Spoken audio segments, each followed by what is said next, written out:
One of our fine next December recipes, we're going to be doing the bagel sprinkle chicken breast. Very simple, you know, this is something you could do at home, and it's actually a kind of a unique recipe that you can use a spice on. And it's not a lot of ingredients, so it's super easy for everybody to do. 100%. You can do it with rice, you can do it on top of salads. I mean, anybody can do this recipe, and it's super flavorful. All right, Sam, so first we're going to kind of cover this really nicely with this, the Williamson Wines extra virgin olive oil. So we got this trusty Williamson Wines extra virgin olive oil, got it. Nice little amount, very nice.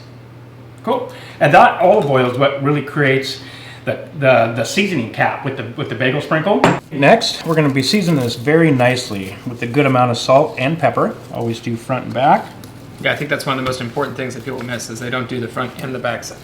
Well, and that's the thing. You don't want people to leave your party or lunch saying, God, that was really unseasoned. Then we're going to go with the bagel sprinkle. And you can see all the nice color and herbs it has in there. Yeah, look at that. That's great. Nice and heavy. Now it's time to get in the oven. Let's put it in the oven, yeah. Let's do it. So here I have 375 degrees. Sam, I'm probably put it in there for about 15 to 20 minutes, just considering how thick the chicken is. Yep. Now, we're gonna do the sauce.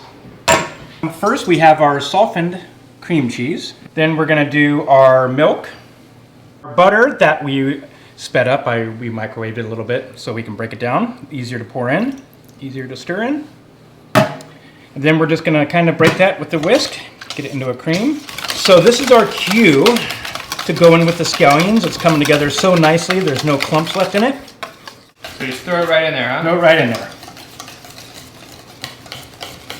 Very nicely.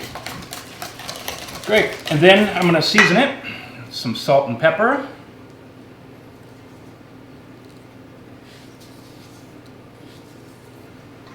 Like that. Get all that folded in. All right. Yummy. Looks like it's done. So I guess while we wait for the chicken to cook, Yep. there's only one thing left for us to do. We'll try a little bit of this Roussanne that's designed to go with it. Sounds good to me. Yeah. Now, normally, the first ingredient is to pour the wine for the chef. Oh yeah, looks almost there. What I like to do is when that oil gathers up, start basting it a little bit. We don't want to lose any of that flavor. You can smell the roast of the sesame seeds and the herbs. It looks great. That looks delicious. Let's get it off, slice it, and serve it. Yummy. Perfectly cooked. Look at that, like butter.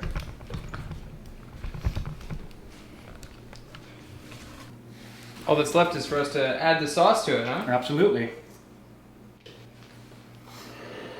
The missing ingredient, a fork. Is taste. Perfect. Well, let's dig in. Dig in.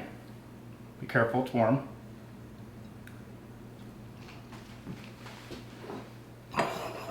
Really nice about this, Sam, it's like, this is so easy to do at home. You know, it's like, all you need is a sprinkle, a little cream cheese, some milk, I mean, and you can put it on top of a salad or rice or whatever it is. Absolutely, and it only takes like 20 minutes. Right. Yeah. So, in reality, this is one of the best pairings for the simplest food that goes with Relish Roussanne. It's a great wine for a great dish. We'll stay tuned for the next recipe that comes from the Yoakum Bridge Kitchen.